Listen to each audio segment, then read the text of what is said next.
परीक्षा में current affairs की बहुत मुश्किल राह हो सकती है, लेकिन रास्ते मुश्किल है मगर चलना जरूरी है। सफलता की आग में जलना जरूरी है। रास्ते मुश्किल हो सकते हैं लेकिन हमको चलते रहना है। पॉजिटिव इंटेंट के साथ, पॉजिटिव एटीट्यूड के साथ चलते हैं। कल का रिवीजन करते हैं।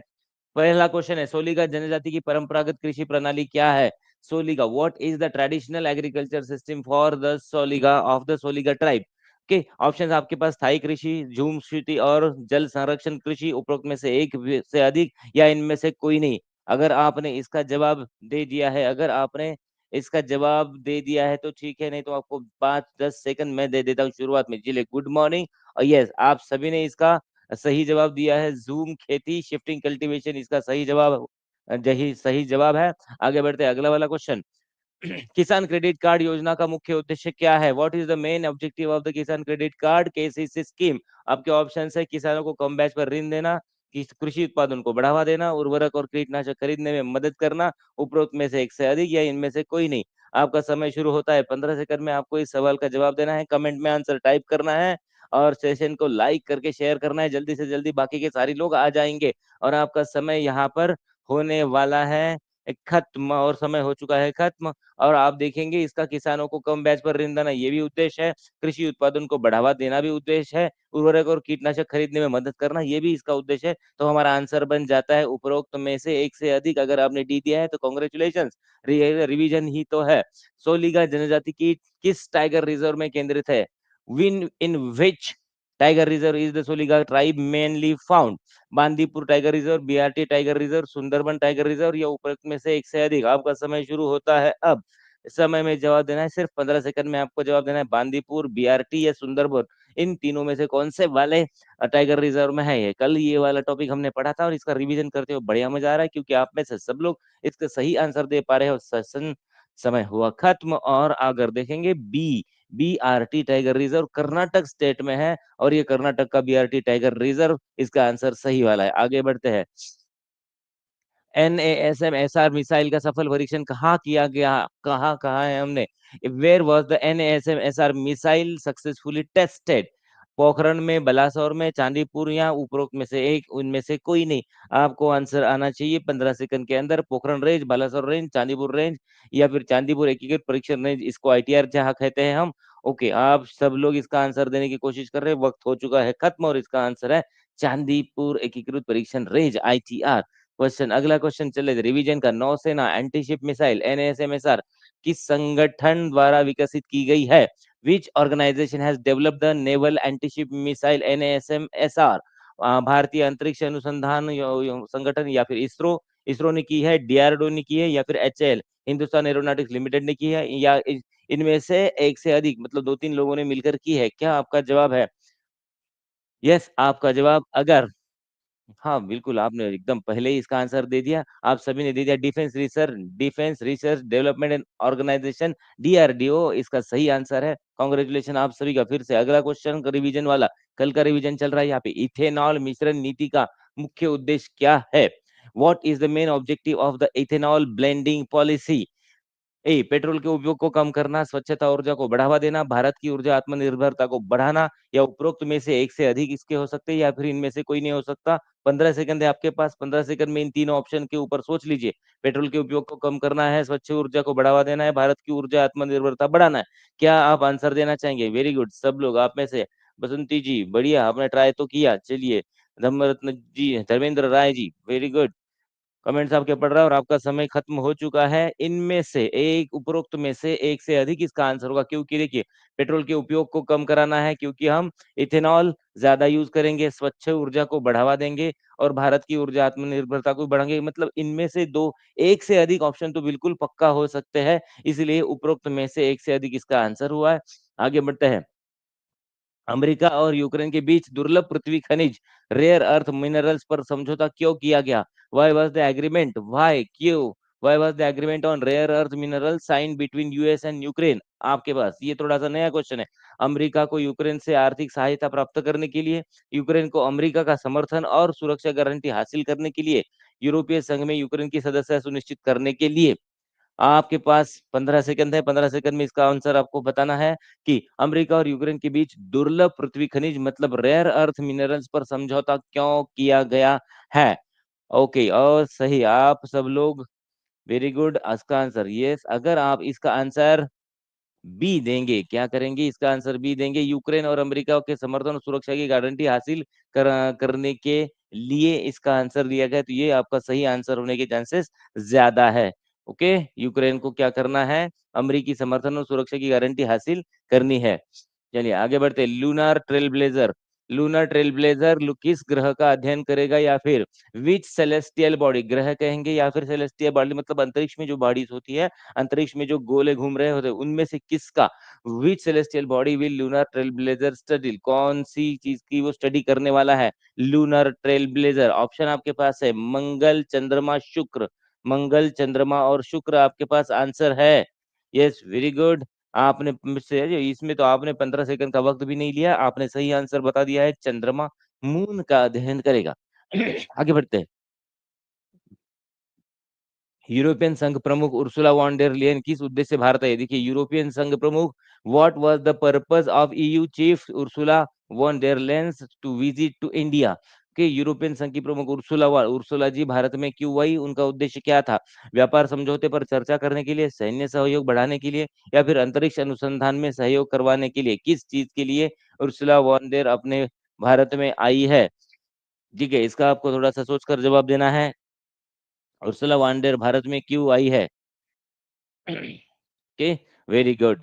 यस यस, सबने इसका सही आंसर दिया। अगर आपने इसका आंसर दिया है व्यापार समझौते पर चर्चा करना, तो यस, व्यापार समझौते पर चर्चा करने के लिए उर्सुला वांडेर भारत में आई है। अगला क्वेश्चन देख लेते जल्दी से, लूनर ट्रेल ब्लेजर जो चंद्रमा की स्टडी करने के लिए गया है, उपग्रह को किस रॉकेट से लॉन्च किया गया, which rocket was used to launch the lunar trail blazer satellite.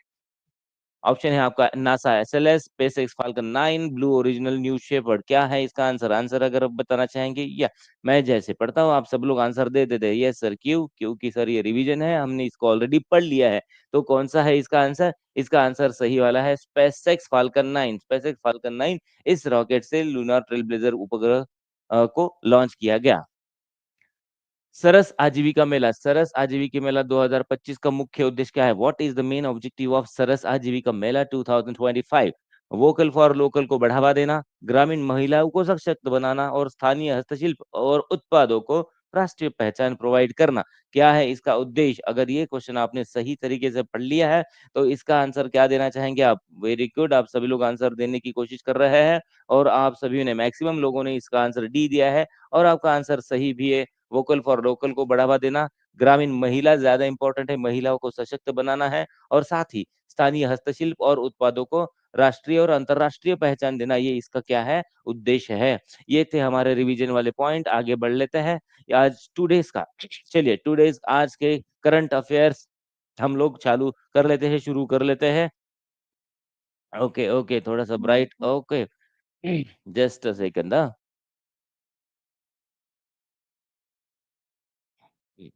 अब ठीक हो गया, ओके चलो।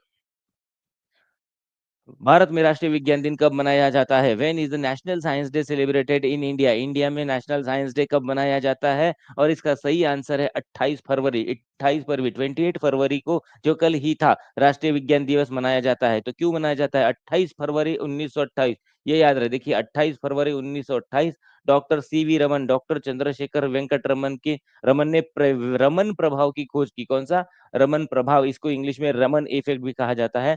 तो सीवी रमन जी ने रमन प्रभाव की यानी रमन इफेक्ट की खोज की थी, इसीलिए क्या किया था, इसीलिए डॉक्टर चंद्रशेखर वेंकट रमन के इस रमन प्रभाव की याद में भारत में राष्ट्रीय विज्ञान दिन मनाया जाता है।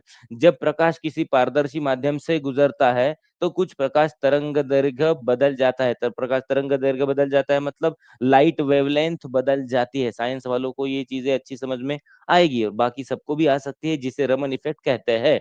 रमन इफेक्ट किसे कहते हैं कि जब प्रकाश किसी पारदर्शी माध्यम से गुजरता है, तो कुछ प्रकाश तरंग दैर्घ्य मतलब लाइट की जो वेवलेंथ है वो बदल जाती है, इसे रमन इफेक्ट कहा जाएगा। तो 28 फरवरी 1928 को रमन इफेक्ट की खोज हुई थी, इसीलिए इस दिन हम क्या करते हैं, नेशनल साइंस डे मनाते हैं। ये चलिए, ये भी हमें याद हो गया। इस बार के नेशनल साइंस डे की थीम क्या है, विकसित भारत के लिए विज्ञान।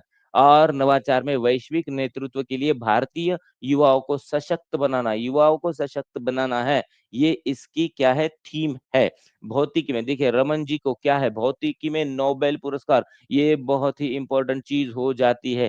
1930 में, 1930 में, देखिए 1930 में मतलब 1930 में, आज से 95 साल पहले रमन जी को 1930 में क्या मिला था, उन्हें 1930 में नोबेल प्राइज मिला था। भारत रत्न हमने उनको दिया था, भारत का सर्वोच्च नागरिक सम्मान 1954 में, 1954 में।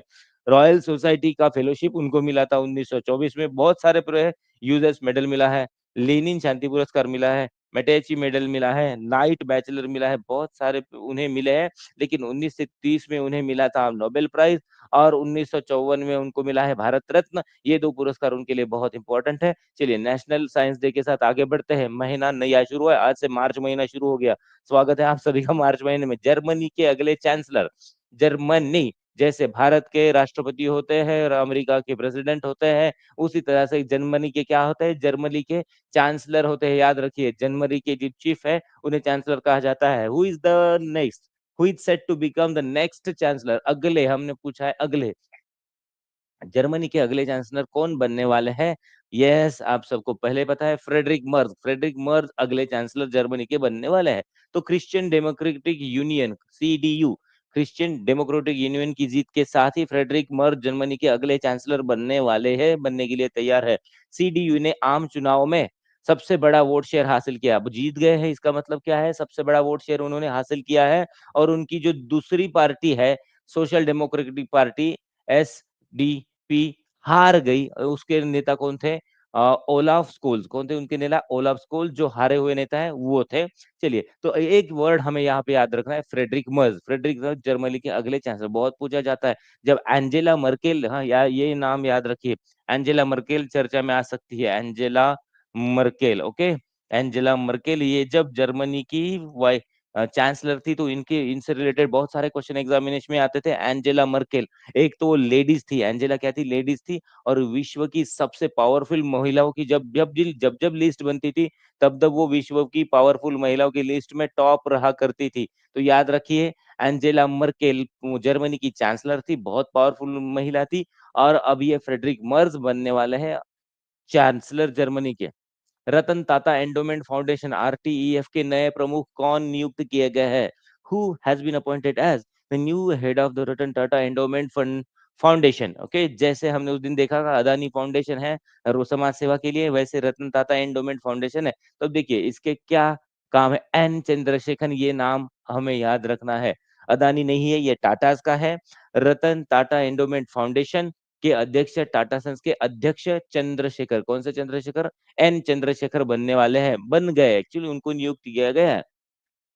उनकी नियुक्ति रतन टाटा की वसीयत के कार्यकारी महली मिस्त्री शीरीन और दीना जेजीभाई तथा दारियस खम्बाटा द्वारा की गई। देखिए रतन टाटा जी, जो जिनका देहांत हो चुका है पिछले साल, तो उन्होंने एक क्या की थी, वसीयत बना के रखी थी। और वसीयत के कार्यकारी जो है, तो उनमें कौन कौन है, महली मिस्त्री है, शीरीन है, दीना जीजी भाई और दारियस खम्बाटा, इनके द्वारा उनकी नियुक्ति की गई है। तो एन चंद्रशेखर नाम हमें याद रखना है। चलिए, फाउंडेशन का क्या उद्देश्य होता है? समाज सेवा और तकनीकी अनुसंधान के माध्यम से भारतीय समाज के विकास में योगदान देना है। फाउंडेशन जो है उनका, समाज सेवी फाउंडेशन, उनका उद्देश्य है समाज सेवा करना, तकनीकी अनुसंधान के माध्यम से भारतीय समाज के विकास में योगदान देना। इन्हें दिवंगत, दिवंगत मतलब जिनकी मृत्यु हो चुकी है, रतन टाटा ने सेक्शन 8 संस्था, सेक्शन 8 संस्था, कौन सी संस्था? सेक्शन 8 संस्था के रूप में स्थापित किया है। इनकी नई भूमिका में चंद्रशेखर फाउंडेशन की कार्यप्रणाली को सुव्यवस्थित करेंगे और इसकी स्वतंत्र पहचान और प्रभावी संचालन सुनिश्चित करेंगे। तो एन चंद्रशेखर जी का ये काम रहेगा। ओके, रतन टाटा जी, कौन सी संस्था? सेक्शन 8 वाली संस्था, सेक्शन 8। और कोई भी कानून बनता है, संस्था बनाने का कानून होता है, तो संस्था बना, किसी भी कानून में अगर आपको, आपने कोई एक्ट पढ़ा है, आपने अगर कोई कानून पढ़ा है, तो कानून में आपको पता चलेगा, क्या पता चलेगा आपको कानून में, कि कानून में होते हैं आर्टिकल्स, होते हैं या फिर सेक्शंस होते हैं। ओके, तो उन सेक्शन में ये जो संस्था बनाने का कानून है या फिर संस्था बनाने का जो सेक्शन है, उस सेक्शन में ये सेक्शन 8 वाली संस्था है। कौन सी संस्था है ये? सेक्शन 8 वाली संस्था, ये आपको याद रखना है। ठीक है? हाँ, सेक्शन 8 वाली संस्था। आगे बढ़ते हैं। रमन, चलिए अभी अभी हमने जो पढ़ा है उन सारी चीजों का एक बार रिवीजन कर लेते हैं। रमन प्रभाव की खोज किसने की थी? Who discovered the Raman effect? आपको मिलेंगे 15 सेकंड। 15 सेकंड में आपको जवाब देना है। रमन संस्था, रमन प्रभाव। Who discovered Raman effect? चलिए जल्दी से बता दीजिए, who discovered the Raman effect?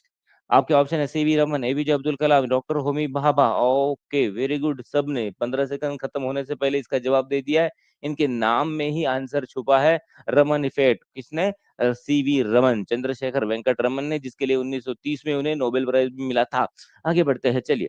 वर्ष 2024 के राष्ट्रीय विज्ञान दिवस की थीम क्या थी? वर्ष 2024 जो हुआ है उसके राष्ट्रीय विज्ञान दिवस की थीम क्या थी? चलिए, what was the theme of national science day 2024? तो क्या थी साइंस इसकी थीम? चलिए, अगर आप कुछ देखना चाहेंगे, आपको कुछ मिलता है, देखिए, देखकर 15 सेकंड में इसका जवाब देने की कोशिश कर लीजिए जल्दी से। 15 सेकंड में आपको इस क्वेश्चन का जवाब देना है।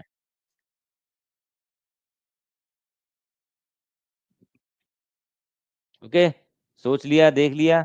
विकसित भारत के लिए विज्ञान और नवाचार में वैश्विक नेतृत्व के लिए भारतीय युवाओं को, ये शब्द बहुत इंपॉर्टेंट है यहाँ पे। इस साल की थीम का युवाओं को सशक्त बनाना सबसे ज्यादा इंपॉर्टेंट है।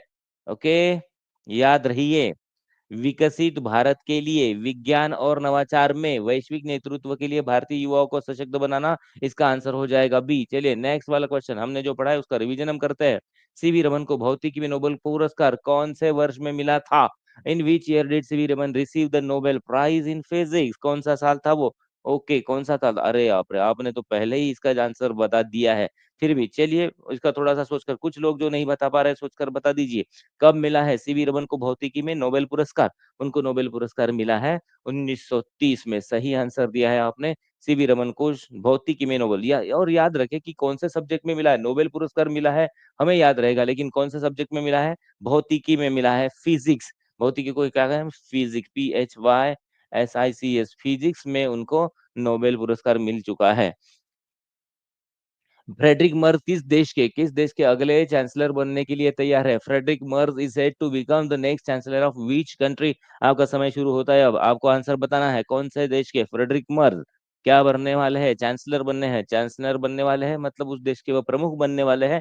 तो ऐसा कौन सा देश है जिसके वो बनने वाले हैं? फ्रांस है, जर्मनी है, इटली है?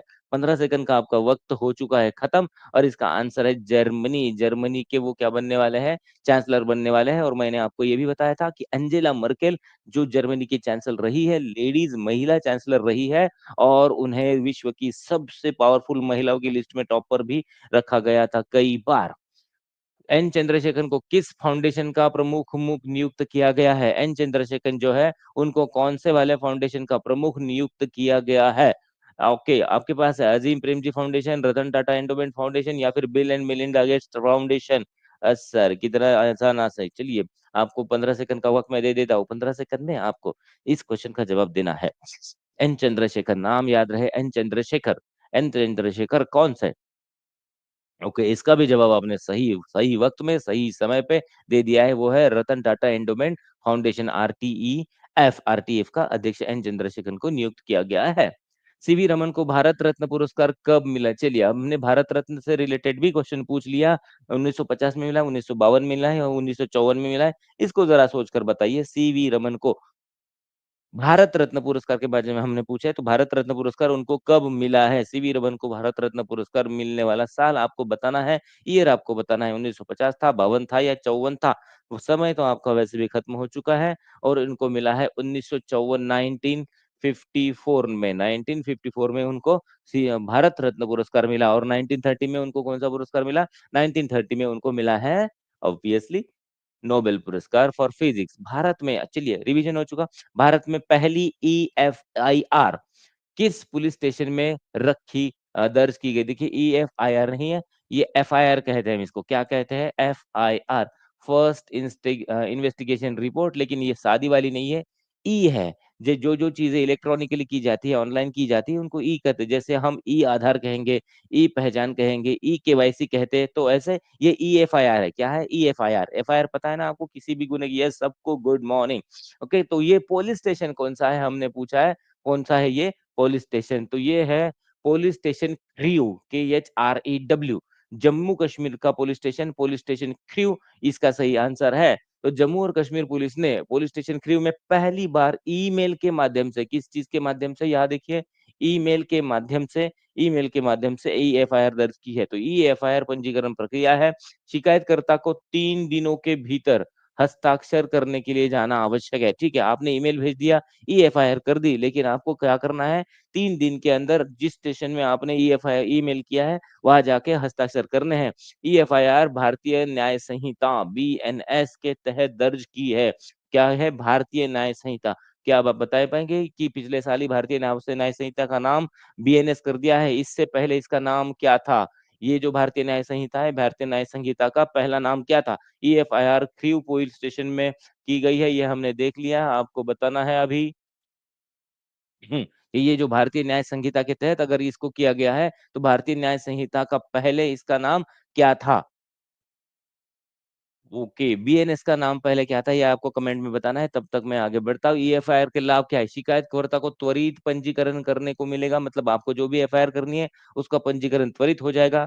छेड़छाड़ रोकने के लिए पारदर्शिता बढ़ेगी। आपने एफआईआर कर दी है, कभी-कभी क्या होता है कि पुलिस स्टेशन में आप जाते हो, पुलिस स्टेशन में जाने के बाद आप जो एफआईआर करते हो, उसमें पुलिस के द्वारा कभी-कभी छेड़छाड़ की जाती है। लेकिन अगर आप ईमेल से भी एफआईआर करोगे, ईमेल से एफआईआर करने के बाद एक कॉपी तो पहले वाली आपके पास रहेगी, इसका मतलब पुलिस क्या करेंगे, उसमें छेड़छाड़ नहीं कर पाएँगे। ये सबसे बढ़िया है, आईपीसी आपने सही आंसर दिया है।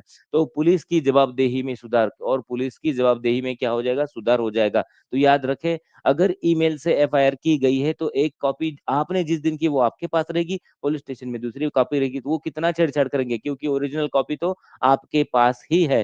तो ये बहुत ज़बरदस्त फ़ायदा हो जाएगा, और वो रजिस्ट्रेशन मतलब पंजीकरण बहुत जल्दी हो जाएगा।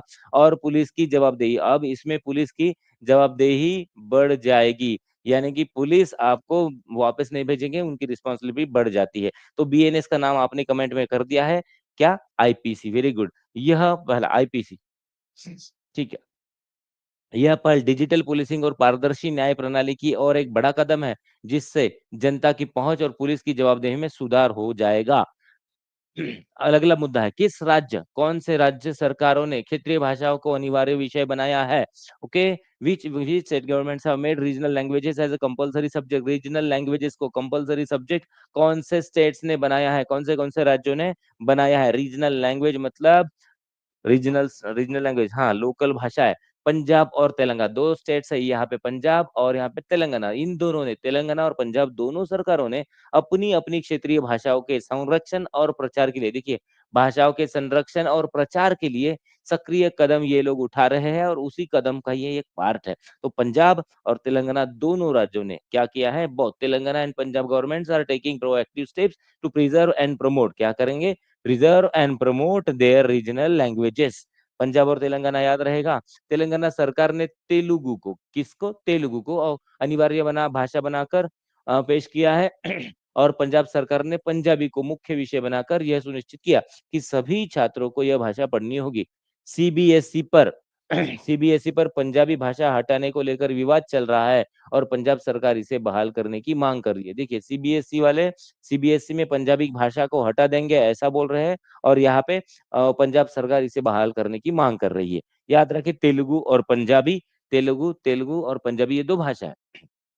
दूसरा मुद्दा, जल थल रक्षा 2025, ये सैन्य अभ्यास है। जल थल रक्षा 2025 ये सैन्य अभ्यास कहाँ आयोजित किया गया? वेयर आयोजित किया गया, कहाँ आयोजित किया गया है? वेयर वाज द जल थल रक्षा 2025 मिलिट्री एक्सरसाइज कंडक्टेड? अगर आपको इसका जवाब है पता ऑलरेडी, तो आप कमेंट में टाइप कर सकते हैं, और कमेंट में टाइप करने के बाद या फिर उससे पहले भी हम उसकी चर्चा करेंगे। बेट द्वारका गुजरात के पश्चिमी तट, कहाँ पे? गुजरात का जो पश्चिमी तट है, गुजरात के पश्चिमी तट बेट द्वारका पर जल थल रक्षा 2025, ये क्या है? सैन्य अभ्यास। देखिए, जल थल रक्षा 2025 तटीय सुरक्षा को मजबूत करने के लिए, किस चीज को मजबूत करने के लिए है? तटीय सुरक्षा को मजबूत करने के लिए, और सुरक्षा एजेंसियों के बीच समन्वय बढ़ाने में महत्वपूर्ण भूमिका निभाएगा। 2 चीज़ें हैं, तटीय सुरक्षा को मजबूत करना और सुरक्षा एजेंसियों के बीच में समन्वय बढ़ाना, ताकि ये एक साथ मिल-जुल कर काम चल कर सके। तो बेट द्वारका, गुजरात, जल थल रक्षा 2025।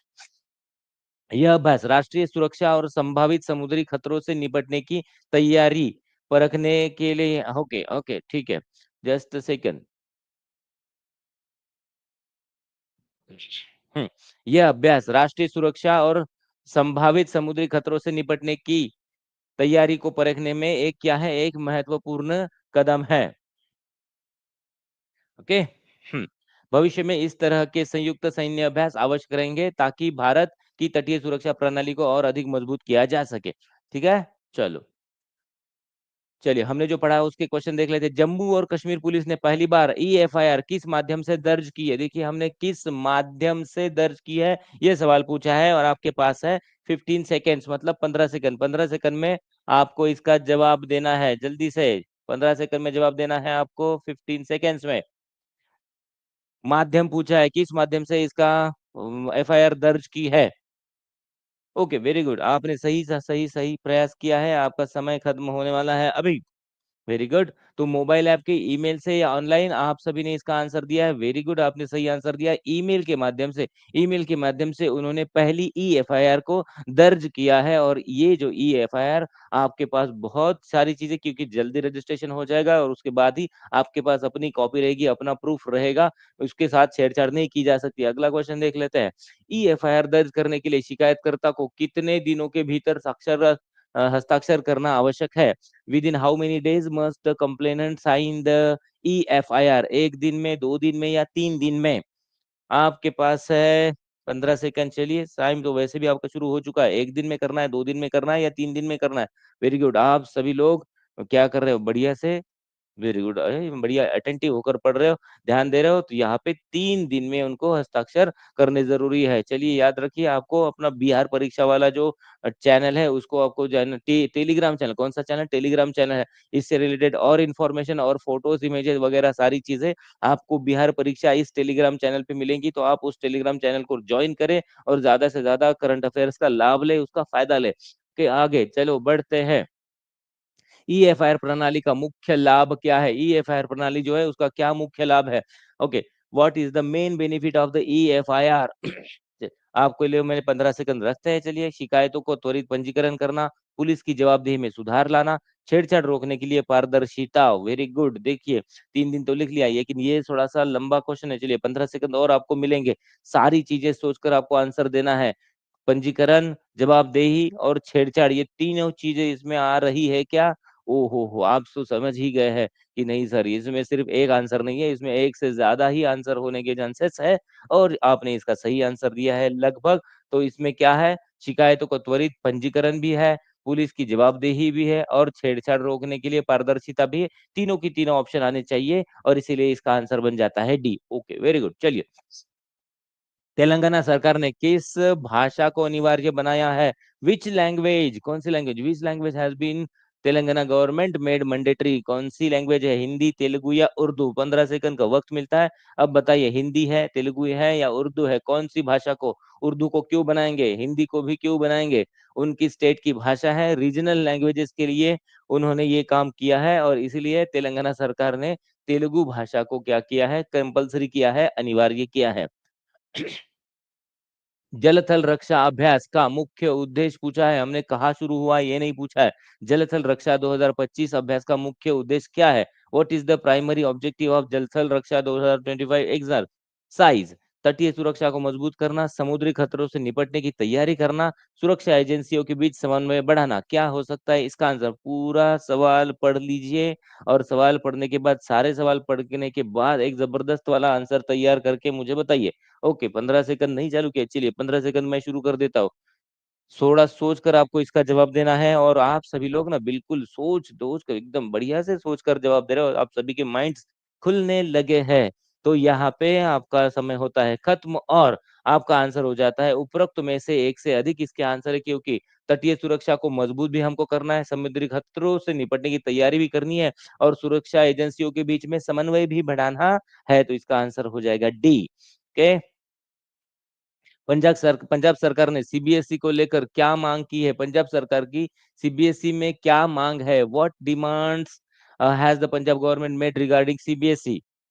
कौन सी उसकी डिमांड्स है? पंजाबी, ओके। चलिए इसको सोचकर अब जवाब दीजिए। पंजाबी भाषा को फिर से पाठ्यक्रम में शामिल करना, अंग्रेजी माध्यम को माध्यमिक भाषा बनाना, उर्दू को अनिवार्य करना, या क्या होता है इसका आंसर? क्वेश्चन नंबर, ये पंजाब सरकार की बात चल रही है। पंजाब सरकार ने सीबीएसई को क्या मांगा है? वेरी गुड, आप लोग पढ़ने के बाद इसका सही आंसर देते हैं, इसका मुझे बढ़िया आश्चर्य होता है। ओके चलिए, तो इनका आंसर है पंजाबी भाषा। कौन सी भाषा? पंजाबी भाषा को सीबीएसई के पाठ्यक्रम में रखना है, ये मांग पंजाब सरकार ने सीबीएसई को की है। संयुक्त सैन्य अभ्यास का महत्व क्या है? चलिए बताइए। वो जो हमारा संयुक्त सैन्य अभ्यास जो गुजरात में हो रहा है, उसका क्या महत्व है? उसका महत्व क्या है? ओके, तो राष्ट्रीय सुरक्षा को बढ़ावा देना, संभावित समुद्री खतरों से निपटने की तैयारी करना और तटीय रक्षा प्रणाली को मजबूत करना। क्या इसका आंसर होता है? संयुक्त जो सैन्य अभ्यास हो रहा है गुजरात में, द्वारका, बेट द्वारका में, उसका क्या महत्व है? चलिए, अगर आपने आपसे सारे के सारे आंसर पढ़ लिए होंगे तो आपको पता चला होगा। 15 सेकंड ऑलरेडी खत्म हो चुके हैं। तो इसमें राष्ट्रीय सुरक्षा को बढ़ावा देना है, संभावित समुद्री खतरों को निपटना है और तटीय रक्षा प्रणाली को मजबूत करना है। उपरोक्त में से एक से अधिक इसके ऑप्शंस हो सकते हैं, इसलिए आंसर आएगा डी। बढ़िया, मजा आ रहा है। आप सभी लोग मजा ले रहे हो, आनंद ले रहे हो, तो चैनल को सब्सक्राइब करें, सेशन को लाइक और शेयर करें। चलिए, life on Mars collected stories किसकी पुस्तक है? Life on Mars collected stories, ये बुक किसकी है? किसने इसको लिखा है? ओके, आगे बढ़ते हैं। लेखिका का नाम है नमिता गोखले। नमिता गोखले, इन्होंने ये किताब लिखी है। प्रकाशन का वर्ष जनवरी 2025 की जनवरी में इसको प्रकाशित किया गया। ये एक लघु कथाओं का संग्रह है। इसका मुख्य विषय प्रेम, भाग्य, मानव का अस्तित्व। ओके, देखिए, लाइफ ऑन मार्स और मुख्य विषय है प्रेम, भाग्य, मानव का अस्तित्व। ये बहुत ही सद्य सिर्फ ना फिलहाल इसको चर्चा में रखा गया है, ये बहुत चर्चा में है, इसलिए हमारी लिस्ट में आई है। पुस्तक दो खंडों में विभाजित है। लव एंड अदर डिरेंजमेंट्स, प्रेम और रिश्तों की जटिलताएं। The mirror of the Mahabharata, पौराणिक कथाओं की पुनर्कल्पना। देखिए ना, ये जिन चीजों में ये महाभारत, रामायण आदि चीजों की चर्चा की जाती है, वो सारी चीजें क्या चर्चा में आ जाती है। तो इसमें the mirror of the Mahabharata मतलब पौराणिक कथाओं की पुनर्कल्पना उन्होंने यहाँ पे की है। ये 15 कहानी का संग्रह है। कितनी? 15 कहानियों का संग्रह, जिनमें लेखिका की पुरानी और नई रचनाएं शामिल है। पौराणिक और समकालीन कथा का मिश्रण, इसलिए इसमें पौराणिक कथाएं भी है और समकालीन मतलब हमारे अभी वर्तमान काल की जो कथाएं है, इसका भी संग्रह है। उदाहरण के लिए कुंती और गांधारी को कुरुक्षेत्र युद्ध के बाद अपने व्यक्तिगत दुख से जूझते हुए दिखाया गया है। ओके, अब देखिए कुंती और गांधारी, एक साइड में कुंती है, दूसरी साइड में गांधारी है। इन दोनों ने मिलकर क्या किया है? अपना दुख एक दूसरे साझा किया, क्योंकि दोनों के बेटे मारे गए थे। तो ये इस तरह से पुरानी कथाओं को वर्तमान से जोड़कर लोगों के सामने प्रस्तुत किया गया है। इसीलिए ये वाली जो किताब है, कौन सी, लाइफ ऑन मार्स, ये बहुत चर्चा में चल रही है। नमिता गोखले, आपको नाम याद रखना है। चलिए, ब्लू वीजा। ब्लू वीजा को किस देश ने लॉन्च किया है? गोल्ड कार्ड हमने देखा था यूएसए ने लॉन्च किया था। अब देखते हैं कि ये जो ब्लू वीजा है, ब्लू वीजा को कौन से देश ने, which country has launch the blue visa, blue colour का वीजा, ब्लू वीजा। यूएई कौन सा है? यूनाइटेड अरब अमीरात। आपको पता है यूएई, यूनाइटेड अरब अमीरात ने क्या किया है? ब्लू वीजा को जारी किया है। यूएई पता है ना, यूनाइटेड अरब अमीराती। तो ये इतने 7 अमीराती, कितनी अमीराती है? 7। जैसे एक अमीराती, दो अमीराती, तीन अमीराती, ऐसी 7 अमीराती है। 7 अमेरिका यूनाइटेड रहती है, इसलिए इनका नाम यूनाइटेड अरब अमीराती। चलिए आगे बढ़ते हैं। यूएई का नया 10 वर्षीय निवास वीजा है। कितने वर्षीय है? यह वीजा अगर आपको मिलेगा तो आप यूएई में जाकर 10 साल रह सकते हो, 10 ईयर्स रह सकते हो। पर्यावरणीय स्थिरता और जलवायु कार्यवाही में योगदान देने वाले व्यक्तियों के लिए। अब ये सबको नहीं मिलेगा।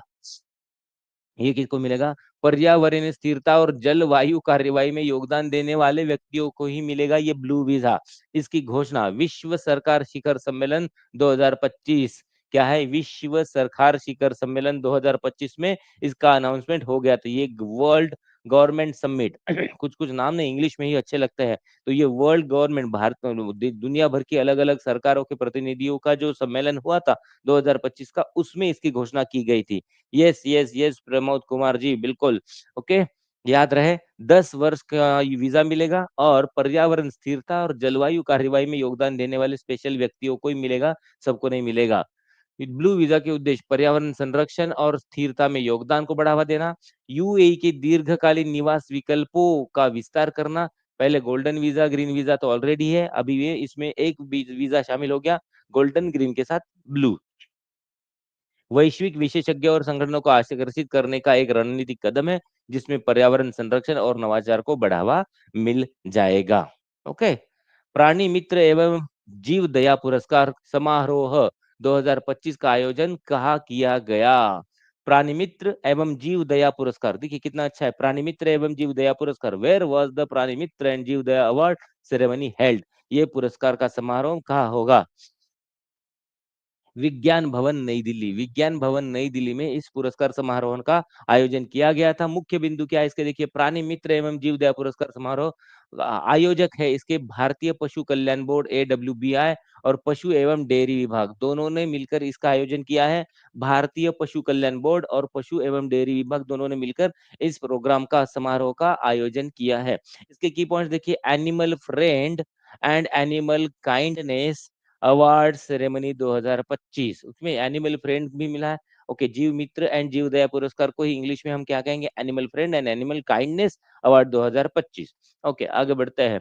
पशु कल्याण पशु का कल्याण, देखिए पशु कल्याण संरक्षण एवं पशु अधिकारों में, देखिए हमारे जैसे अधिकार होते हैं, हमारे होते हैं ना फंडामेंटल राइट्स, कहाँ पे बताइए मुझे, हमारे जो फंडामेंटल राइट्स है, मूलभूत अधिकार है, हमारी मूल अधिकार भारतीय राज्य घटना में कौन से पार्ट में है?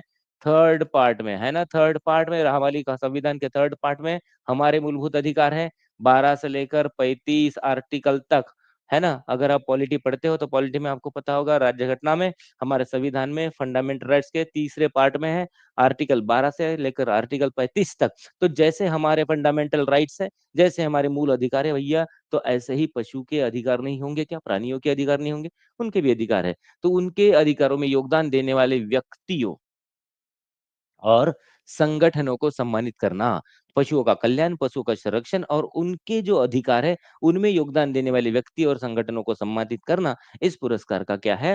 उद्देश्य है। पशु क्रूरता निवारण, देखिए पशु क्रूरता निवारण अधिनियम 1960 के तहत पशु कल्याण को सुनिश्चित करना, कब का है ये? 1960 का, मतलब आज से लगभग 85 नहीं 65 साल के पहले, आज से बल्कि 65 साल के पहले का है। पशु क्रूरता निवारण, पशुओं के साथ जो इंसान क्रूरता करेगा उसका निवारण करना, क्रूरता को निवारण करने का अधिनियम है 1960 का। इसके तहत क्या करना है? पशु कल्याण को सुनिश्चित करना। निष्कर्ष, यह कार्यक्रम पशु अधिकारों और कल्याण को बढ़ावा देने की दिशा में महत्वपूर्ण पहल है। पशु संरक्षण कानूनों को मजबूत करना, क्या करना, देखिए पशु संरक्षण कानूनों को मजबूत करना, जागरूकता बढ़ाना और नीति निर्माताओं को दिशा निर्देश प्रदान करना। क्या करना है? पशु संरक्षण कानूनों को मजबूत करना है, जागरूकता बढ़ाना है और नीति निर्माण जो करते हैं उनको दिशा निर्देश देना, उनको गाइडलाइंस देना कि भैया इस तरह से आपको काम करने होंगे। तो ये 1960 का अधिनियम यहाँ पे याद कर लिया जाए, रख दिया जाए। चलिए, जो मैंने पढ़ा है, सॉरी, जो हमने पढ़ा वो सारी चीजें उसको रिवीजन करने का वक्त आ चुका है। चलिए, नमिता गोखले की कौन सी पुस्तक, ओके, नमिता गोखले की पुस्तक जो है वो किस शैली की है? क्या लगता है आपको? नमिता गोखले की जो हमने पुस्तक देखी है, वो पुस्तक कौन-सी शैली की है? उसमें आप क्या पाते हैं? देखिए, क्या है वो? आपका समय शुरू होता है अब। उपन्यास है, लघु कथा का संग्रह है या फिर जीवनी है? क्या आंसर देना चाहेंगे? ओके, आपने सवाल पढ़ते ही इसका आंसर दे दिया। समय हो चुका है खत्म। ये क्या है? ये एक लघु कथा संग्रह है, शॉर्ट स्टोरीज़ का कलेक्शन है। आगे बढ़ते हैं।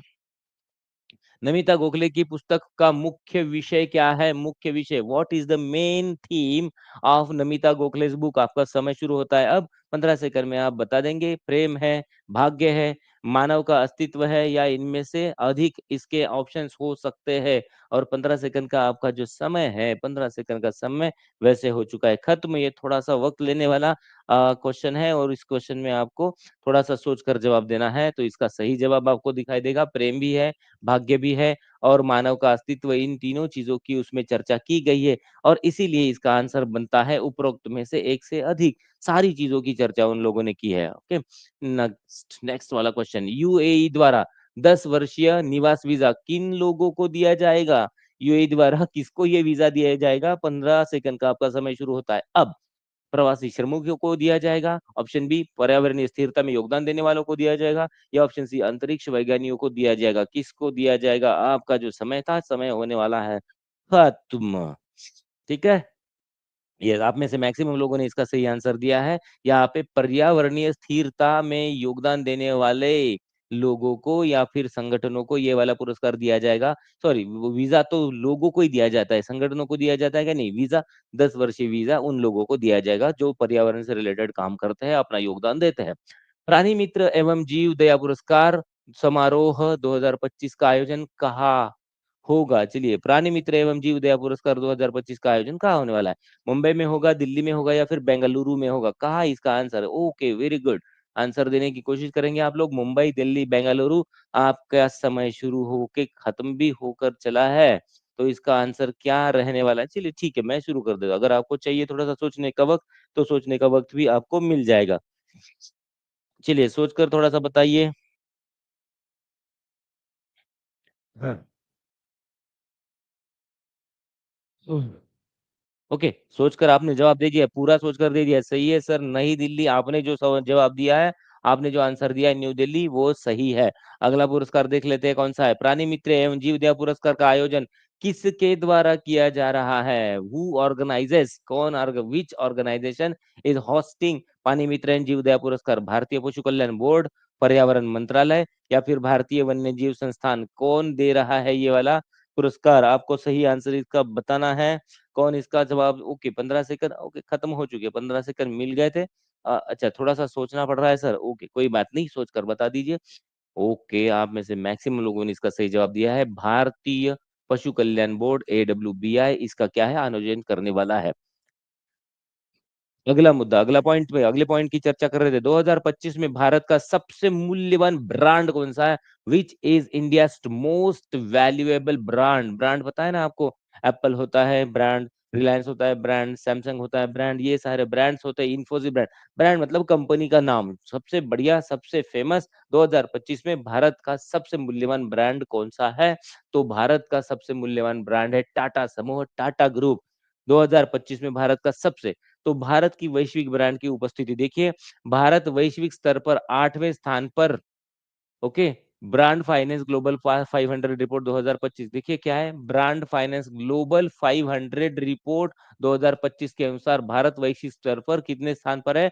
8वें स्थान पर है भारत। हाँ, ओके, भारतीय ब्रांडों का वैश्विक बाजार में 1.7% योगदान है ब्रांड्स का। अब ये देखिए, टाटा समूह जो है ना, ये क्या है, इसको भारत का सबसे मूल्यवान ब्रांड हमने क्या है, 2025 में भारत का सबसे मूल्यवान ब्रांड है टाटा समूह। और भारत वैश्विक, अब ये भारत की बात चल रही है, तो भारत वैश्विक स्तर पर 8वें स्थान पर है, जिसके ज्यादा ब्रांड फेमस होने की स्थिति में। भारतीय ब्रांडों का मूल्य कितना है वैश्विक बाजार में? 1.7% योगदान है बाजार, वैश्विक बाजार में। टाटा समूह भारत का सबसे मूल्यवान ब्रांड है, जिसकी 31.6 बिलियन डॉलर इसकी क्या है, कीमत है। वैश्विक रैंक इसकी 60 है। इसकी वैश्विक रैंक कितने? 60, 60, ये भी याद रखें। टाटा समूह की वर्ल्ड रैंक कितनी है? 60 है। भारत का नंबर कितवा है? 8वां। 60, 8। ओके, याद, 60 गांठ नहीं, टाटा 60वीं रैंक, भारत 8वीं रैंक, ये दो चीजें यहाँ पर आपको याद रखनी है। टाटा 60वीं रैंक पे है, भारत 8वीं रैंक पे है। चलिए आगे बढ़ते हैं। भारत के 2025 में 5 शीर्ष ब्रांड देखिए, उनका मूल्य कितना है? टाटा समूह 60वीं रैंक है, इन्फोसिस 132वीं रैंक है, HDFC 164 है, LIC 177 पे है और रिलायंस समूह 237 पे है। तो भारत में पहला, विश्व में कितवा? 60वां। भारतीय तटरक्षक बल का 18वां अलंकरण समारोह क्या है? भारतीय तटरक्षक दल का 18वां अलंकरण समारोह कहाँ आयोजित किया गया? Where was the 18th investiture? Okay, investiture कहा जाता है अलंकरण समारोह को। Ceremony of Indian Coast Guard, ICG, Indian Coast Guard का 18वां इन्वेस्टिट्यूचर मतलब अलंकरण समारोह कहाँ आयोजित किया गया है? ओके ओके, बिल्कुल खुशबू जी। भारत मंडपम नई दिल्ली, अगर जब से हमने क्लास करंट अफेयर से शुरू किया, तब से हर बार, हर रोज कम से कम एक ना एक बार ये भारत मंडपम नई दिल्ली आ जाता है। तो यहाँ पे भारत मंडपम नई दिल्ली में ये क्या हुआ है, आयोजन हुआ है। और भारतीय तटरक्षक बल इसने इसका आयोजन किया है। मुख्य अतिथि, अब चलो, मैंने वही तो कहा था कि आज एक भी मंत्री क्यों नहीं आए हमारे क्लास में। तो आज की हमारी क्लास के पहले मंत्री है रक्षा मंत्री श्री राजनाथ सिंह। कौन है हमारे देश के रक्षा मंत्री? रक्षा मंत्री श्री राजनाथ सिंह। कुल 32 पदक प्रदान किए गए। कितने? 32 पदक। क्या है वहाँ पे, ये जो समारोह है ना, अलंकरण समारोह, क्या होता है इसमें? आपको पदक दिए जाते हैं, अवार्ड दिया जाता है। तो इसमें क्या है, 32 कुल 32 पदक प्रदान किए गए।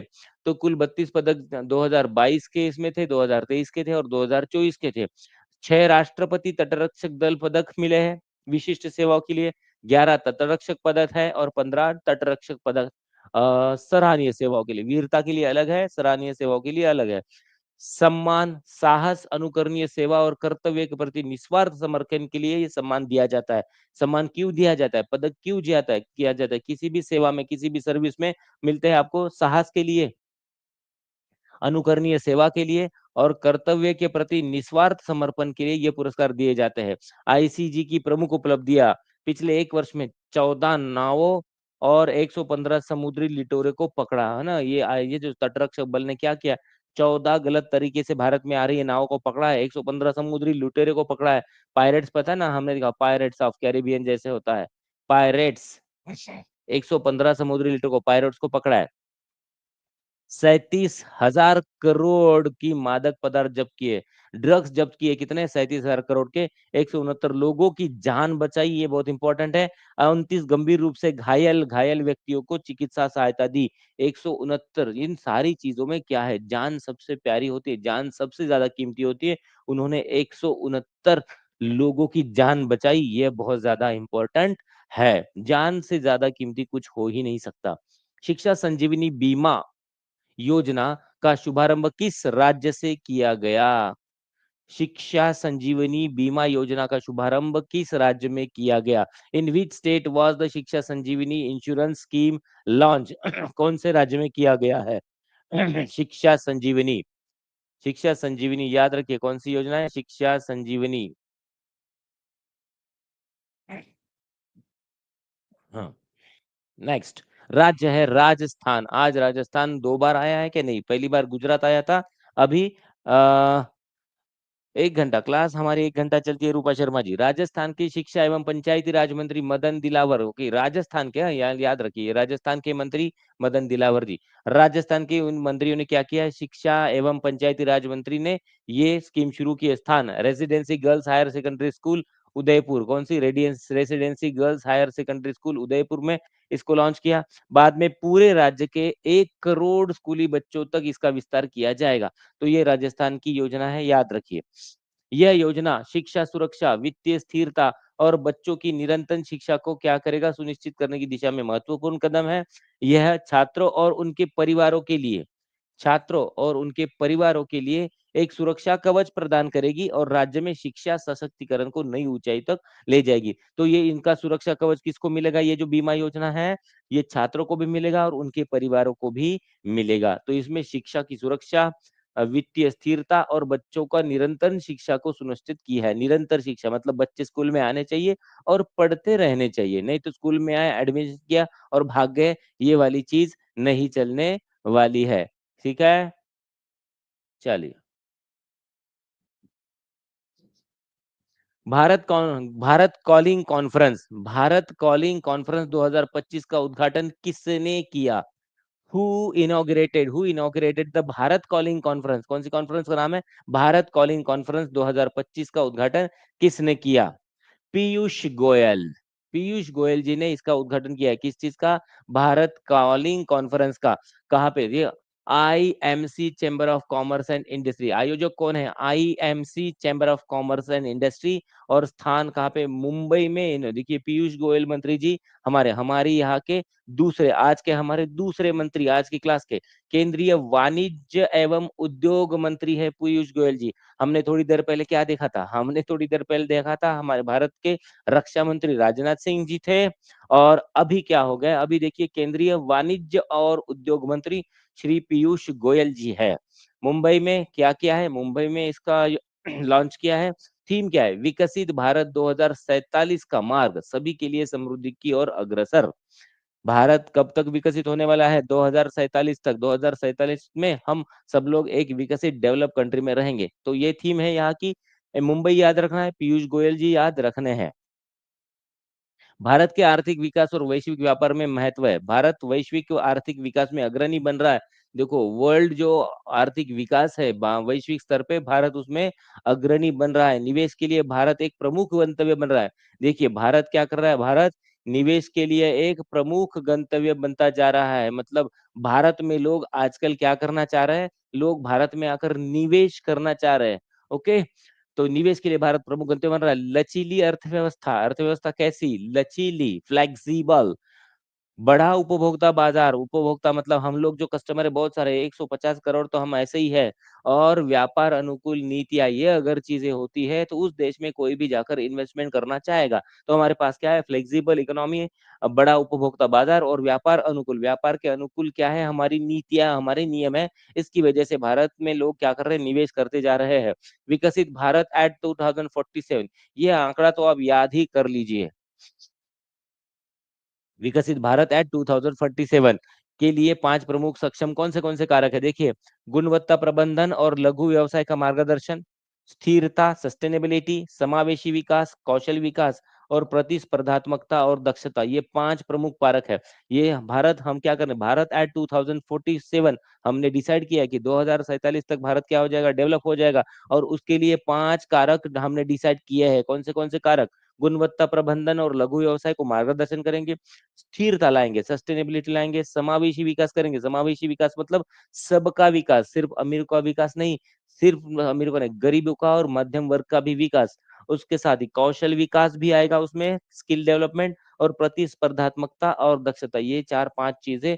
इन 5 चीजों पे हम लोग ध्यान दे रहे हैं। कौन से, हमारा टारगेट क्या है, भारत, विकसित भारत एट 2040, सिर्फ भारत नहीं, विकसित भारत एट 2047। तो हमने टारगेट रखा है 2047 तक हम क्या करेंगे, भारत को विकसित करेंगे, डेवलप्ड कंट्री बनाकर छोड़ेंगे। भारत को वैश्विक स्तर पर प्रतिस्पर्धी बनाने, वैश्विक स्तर पर प्रतिस्पर्धी कॉम्पिटिटर बनाने, गुणवत्ता मानकों में सुधार करने और कौशल विकास को बढ़ावा देने, स्थिरता सुनिश्चित करने के लिए ये एक क्रांतिकारी दृष्टिकोण अपनाने की हमें क्या है, आवश्यकता है। चलिए, हमने जो पढ़ा उसका जल्दी से रिवीजन कर लेते हैं।